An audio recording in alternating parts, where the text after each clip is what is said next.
a pré-eclâmpsia? A pré-eclâmpsia, ela tem alguns sintomas e sinais e ela acarreta algumas alterações multissistêmicas, né, e multifatoriais. Então, hoje é difícil de acertar o diagnóstico. Então, precisa ser uma conversa bem minuciosa com a paciente, uma avaliação clínica, uma conversa, uma anamnese, para a gente poder acertar. Mas a pré-eclâmpsia, ela vem associada com a hipertensão na gestação após 20 semanas. Né? E normalmente a paciente anteriormente não tem histórico de pressão alta nenhuma, e aí você alerta, né, para a possibilidade dela desenvolver a pré-eclâmpsia. Mas a gente pega a paciente no consultório antes de 20 semanas, na teoria, né? Então dá para a gente fazer algumas pesquisas e algumas avaliações antes de chegar a, de fato, fechar o diagnóstico. O que pode causar a pré-eclâmpsia?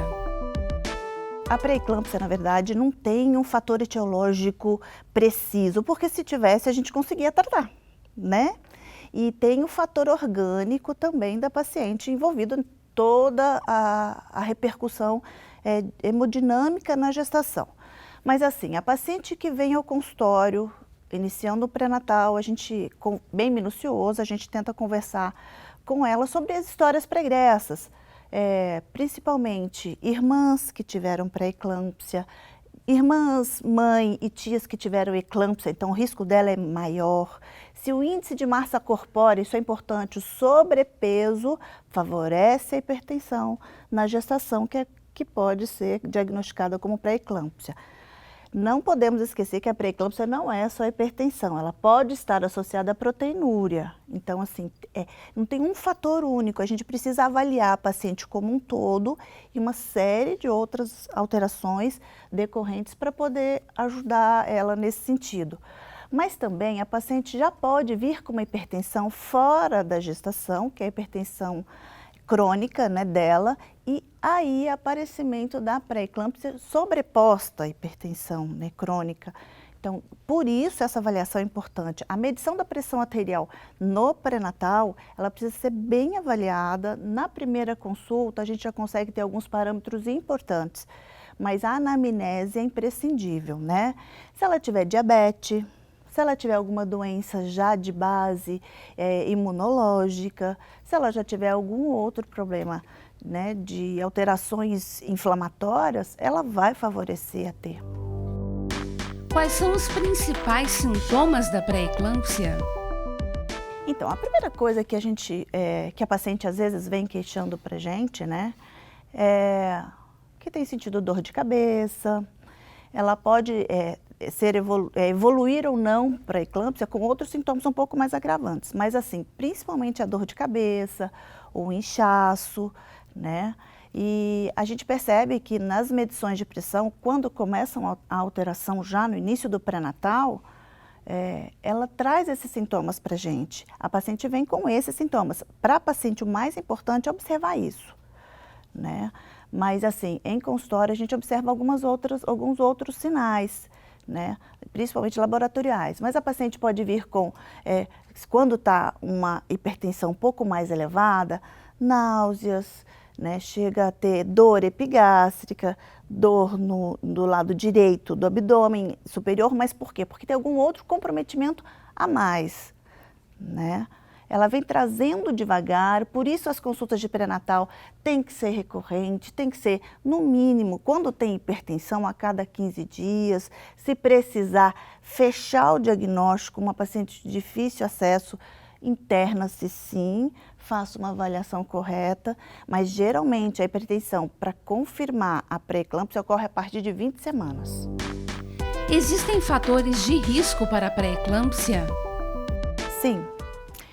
Entre eles, assim, hoje, o que é mais avaliado entre os médicos é principalmente o índice de massa corpórea acima de 30. Eu li 2 artigos para poder tentar trazer alguma coisa mais nova, então já está 25,8 de índice de massa corpórea, ou seja, está apertando um pouco o calo nosso, né, com relação à hipertensão. E as pacientes chegam grávidas, o ideal seria a gente ter essa preparação pré-gestacional para que a gente consiga, na verdade, prevenir né? E às vezes até melhor tratar se ela desenvolver.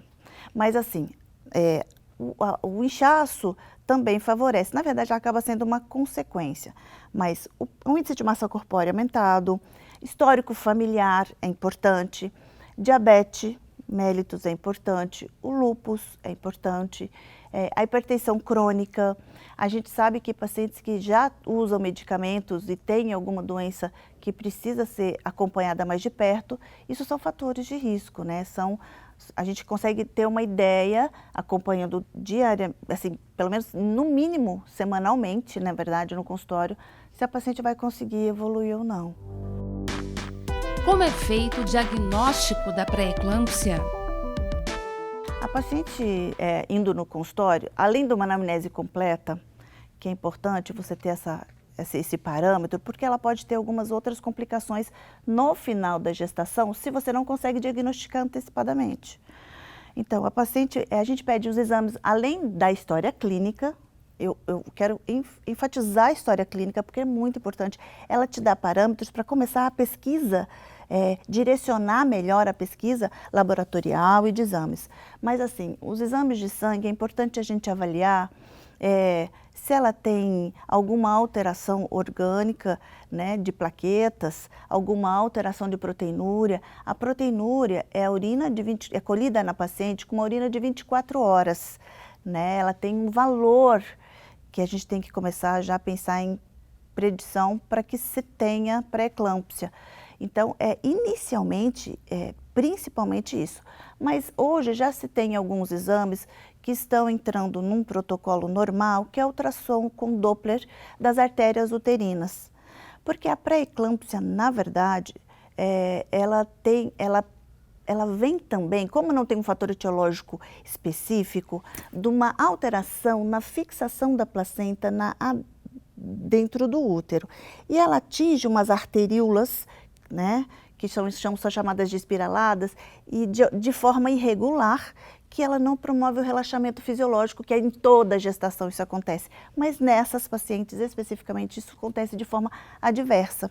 E o ultrassom com Doppler mostra um aumento da pressão arterial das artérias uterinas. E isso é predisposição, não é diagnóstico. Então, ou seja, ajuda a gente no diagnóstico e na prevenção. Sim, tem um período certo para fazer esse ultrassom com Doppler das artérias uterinas, é de 20 a 24 semanas.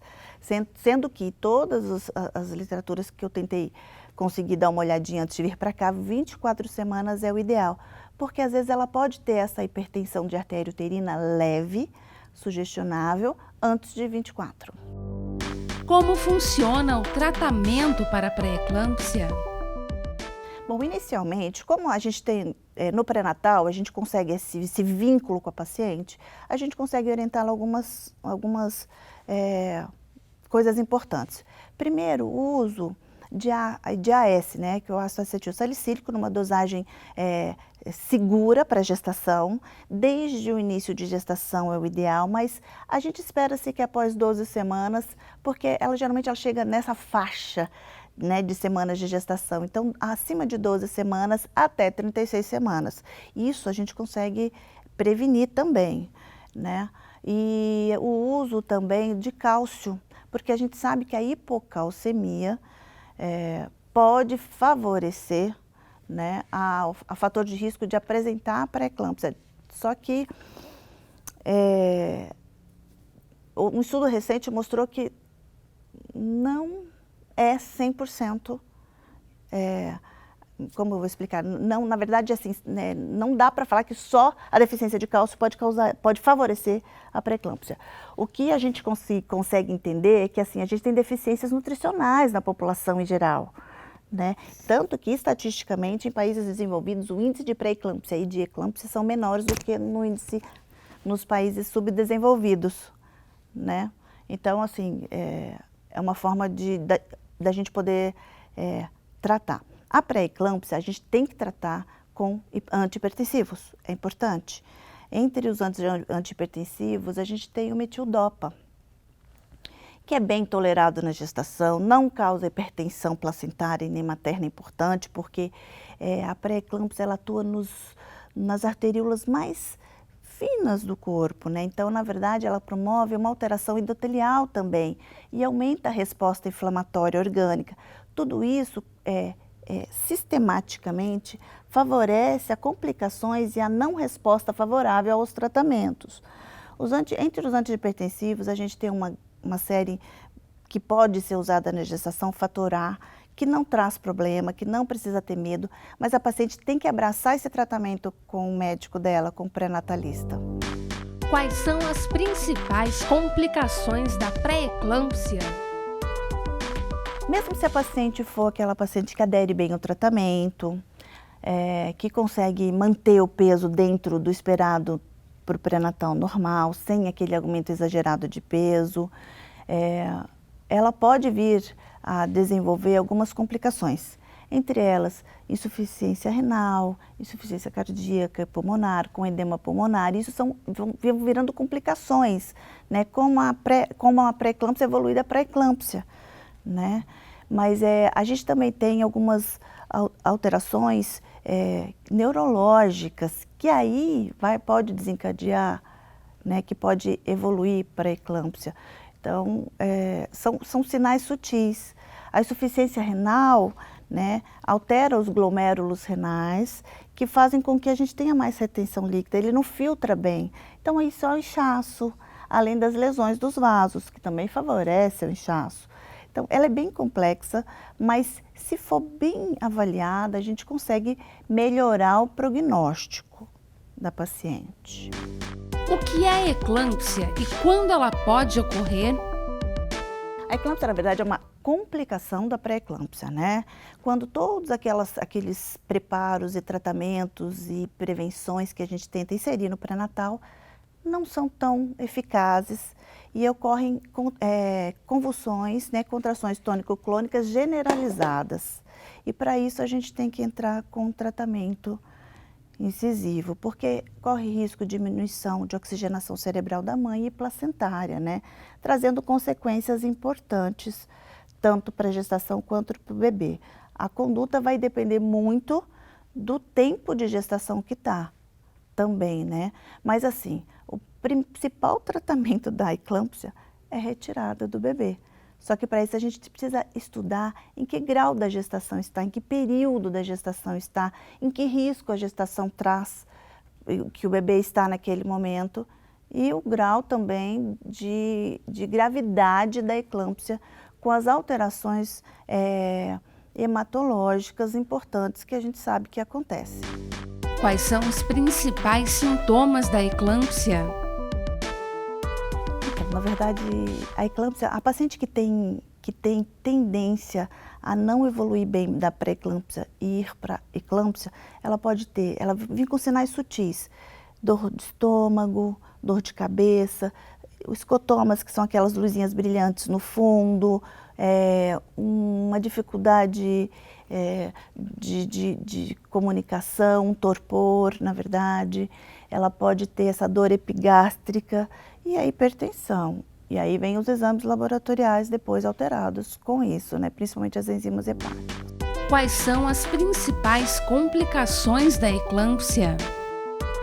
Então, a eclâmpsia, na verdade, ela pode levar ao choque hipovolêmico, na verdade, e neurológico, e tem várias outras alterações, a hemorragias, né? A HELP síndrome, que é uma síndrome também que dá por diminuição de plaquetas, aumento de enzimas, né? E quebra, né, das hemácias. A gente pode, além do coma, né? Insuficiência renal aguda, insuficiência respiratória, insuficiência cardíaca. Então, quando chega no ponto da eclâmpsia, existem estudos que mostram que a gente tem um tratamento para isso, que chama o sulfato de magnésio. Os hospitais estão todos preparados para isso, né? Quando a paciente chega, ela tem que estar hospitalizada, essa medicação é hospitalizada, mas a gente tem que avaliar se a gente mantém ou não essa gestação, né? Esse é o fator importante. E existem alguns critérios que o médico que atendê-la vai ter que avaliar para ver qual que é o melhor recurso e para dar a resposta saudável tanto para a mãe e pela criança, porque tem idade gestacional, né, que a gente tem que levar em conta. Mas a paciente tem que estar bem também, porque se a gente tiver que, se for pensar em deixar, postergar o parto, mas o tratamento é bem objetivo nesse sentido. Quais são os riscos da eclâmpsia para o bebê? Diminuição da oxigenação placentária, porque tem diminuição cerebral para a mãe, porque a gente tem alterações neurológicas e tem placentária também. Hipóxia, ou seja, diminuição de oxigênio cerebral, trabalho de parto prematuro e a prematuridade, restrição de crescimento, né? Lógico, isso no pré-eclâmpsia. A prematuridade hoje é um fator importante para termos respostas e condução melhor dos casos, né? Mas ou seja, às vezes até o resultado de óbito fetal, dependendo do grau e do momento que ela chega até o recurso do tratamento. É possível prevenir a pré-eclâmpsia e a eclâmpsia? Sim, é possível. Na verdade, quando o organismo da paciente responde bem aos tratamentos, a gente consegue ter uma resposta boa a não evolução, para que não evolua, né, essas patologias, mas entre elas, o uso de AS no início da gestação, o uso do cálcio, na verdade, existem pacientes que têm deficiência de cálcio, quando você entra com cálcio bem no início, nessas pacientes com deficiência, tem-se observado uma diminuição na evolução da pré-eclâmpsia para graus de intensidades maiores. Não engordar na gestação, o índice de massa corpórea é importante, a gente precisa controlar o peso, a alimentação. Outra coisa que eu acho importante falar é não vou comer sal, né? Eu tenho pressão na gestação aumentada, não vou comer sal. Não, a hipertensão da gestação relacionada à pré-eclâmpsia não está ligada à ingestão de sal. Ela está ligada a outros fatores, entre eles, como eu comentei, a placentação, uma alteração da fixação da placenta, tem fator genético envolvido, tem fator imunológico envolvido, fora o estresse também pode aumentar. Isso é outra coisa que eu acabei não comentando, mas eu acho importante falar. Na gestação, o nível de estresse favorece a pré-eclâmpsia. Isso está provado. Fizeram testes e não fizeram testes nas pessoas, porque não ia botar uma gestante sob estresse, mas no estresse, os testes em ratos mostraram que eles desenvolveram pré-eclâmpsia. Isso que não foram testados, não tiveram. Então, assim, é importante o repouso, sim.